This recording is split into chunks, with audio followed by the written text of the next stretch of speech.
মৌমি, কোথায় নিয়ে যাচ্ছেন আপনি আমাকে? এটা তো হোস্টেলের রাস্তা নয়। আদি, তোমাকে কিডন্যাপ করেছি। মৌমি, ধুর, মজা করছেন কেন? কোয়েলকে কোনো কিছু না জানিয়েই তো চলে এলাম। আদি, কোয়েল জানে। মৌমি, কোয়েল জানে, কিন্তু কিভাবে? আদি, সবাই জানে যে ট্যুরের আগে বাড়ি যেতে হবে। তোমার বাড়ি কোনটা এটা কোয়েল ছাড়া আর কেই বা জানে? মৌমি, আপনি আপনি আমাকে আপনার বাংলোতে নিয়ে যাচ্ছেন? আদি, আমার না, আমাদের। আমি চুপ করে গেলাম ওনার কথায়। অবশ্য একদিকে ভালোই হবে, মা দেখা করতে বলেছিল, সেটা হয়ে যাবে। আদি গাড়ি থামালে আমি গাড়ি থেকে নেমে দরজার কাছে যাই আর কলিং বেল বাজাই। আদি পাশে এসে দাঁড়ানোর কিছু সময়ের মধ্যেই মা দরজা খোলেন। শাশুড়ি মা, মৌ এসেছিস? যাক, আসার সময় হলো তাহলে। আদি, ও আসেনি, আমি নিয়ে এসেছি।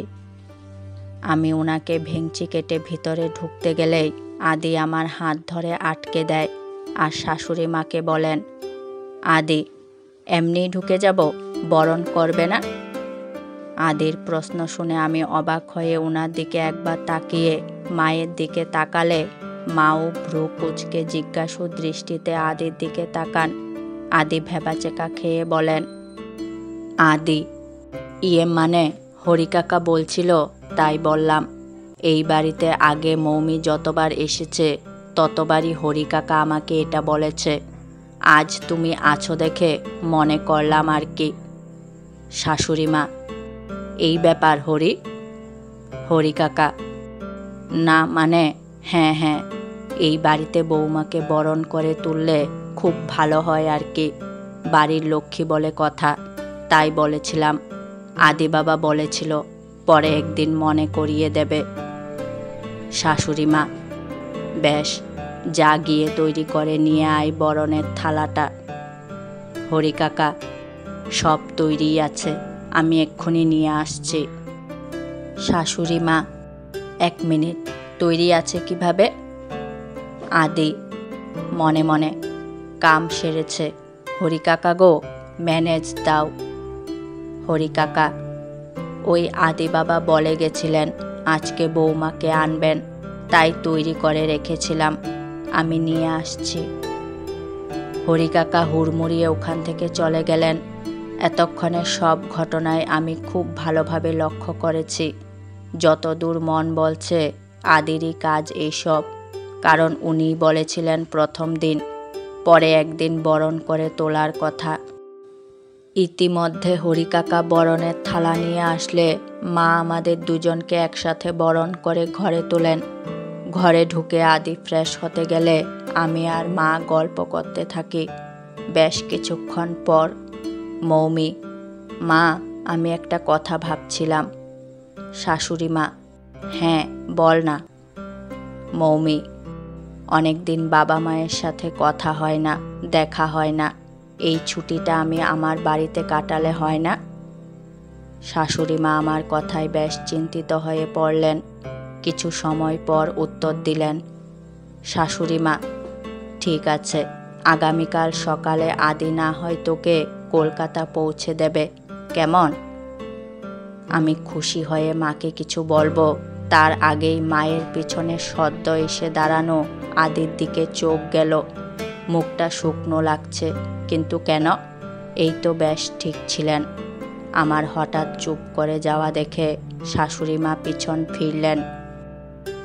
শাশুড়ি মা, এই তো আদি, তুই আগামীকাল সকালে মৌকে একটু কলকাতায় ওর বাড়িতে পৌঁছে দিস তো, অনেকদিন ওর বাড়িতে যাওয়া হয় না, ঠিক আছে? আদি, উনি কোনো রকম মাথা নাড়িয়ে হ্যাঁ বলে চলে গেলেন।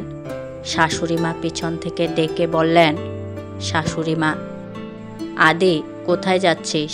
খাবি তো, আয় এদিকে। আদি, আমি খাবো না মম, খিদে নেই আমার, তোমরা খেয়ে নাও। এরপরেই ঘরের দরজা বন্ধের আওয়াজ পেলাম। শাশুড়ি মা আমাকে বললেন, শাশুড়ি মা, যা মৌ, ফ্রেশ হয়ে কিছু একটা খেয়ে নে, ডিনার করতে এখনো অনেক দেরি আছে। মৌমি: হ্যাঁ মা, আমি যাচ্ছি। মনে মনে: কি ব্যাপার, এরকম হঠাৎ করে মুড অফ হয়ে গেল কেন ওনার? আমি কি কিছু ভুল? উনি আমার বাড়ি যাওয়া নিয়ে মুড অফ করলেন? তাই হবে, যায় ফ্রেশ হয়ে একটু কথা বলে আসি। অন্যদিকে আদি: তোর মাথা খারাপ হয়েছে? তুই কি বলছিস তুই জানিস কোয়েল? কোয়েল: তুমি শুধু শুধু চিন্তা করছো আদিদা, আমি ঠিক সময় সোমবার সকালে পৌঁছে যাব। আদি: কিন্তু। কোয়েল: ওফো, এটা প্রথমবার নয় যে আমি একা যাচ্ছি কোথাও, খামোখা চিন্তা করছো তুমি। আদি: ফাইন, খেয়াল রাখবি নিজের, আর ঠিক করে খাওয়া দাওয়া করবি। কোয়েল: আগে, এবার আমি রাখি ফোনটা। আদি: হুম। কোয়েল ফোন রাখলে আদিও ফোন হাতে নিয়ে চিন্তিতভাবে পিছন ফেরে। আদি: তুমি কিছু বলবে? মৌমি: হ্যাঁ, আসলে। আদি: ভিতরে আসো। আমি ভিতরে গিয়ে ওনাকে জিজ্ঞেস করি, মৌমি, কে ফোন করেছিল? কোয়েল? আদি: হ্যাঁ, ও বাড়ি যাচ্ছে একা, তাই আর কি। তুমি কি বলবে বলছিলে? মৌমি মনে মনে: উনি কি কোয়েলের প্রসঙ্গটা এড়িয়ে যেতে চাইছেন?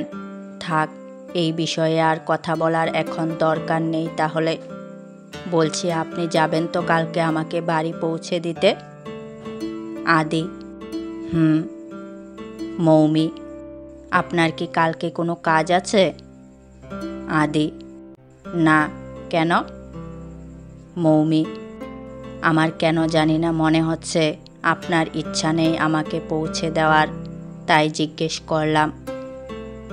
আদি মনে মনে: ঠিকই ধরেছ, আমার একদম ইচ্ছা নেই তোমাকে নিজের চোখের আড়াল করার। তোমাকে এখানে নিয়ে আসার কারণ ছিল প্রতিটা মুহূর্তে তোমাকে নিজের চোখের সামনে রাখা, কিন্তু আমি ভুলে গেছিলাম তুমি চাও না সর্বক্ষণ আমাকে নিজের চোখের সামনে দেখতে। না, তেমন কিছু না। মৌমি: তাহলে আপনিও তো আমার সাথে আমাদের বাড়িতে থাকতে পারেন। চোখ মুখ খিচে নিজের মনের কথাটা বলেই ফেললাম, কিন্তু এবার চোখ তুলে তাকানোর সাহস হচ্ছে না। কাচুমাচু করে চোখ তুলে তাকাতেই দেখলাম উনি এক দৃষ্টে আমার দিকে তাকিয়ে আছে। আমি চট জলদি উঠে দাঁড়িয়ে বললাম, মৌমি, না মানে আপনার খুব একটা অসুবিধা হবে না। আসলে বিয়ের পর আপনি অষ্টমঙ্গলাতেও তো গিয়ে থাকেননি, তাই বলছিলাম।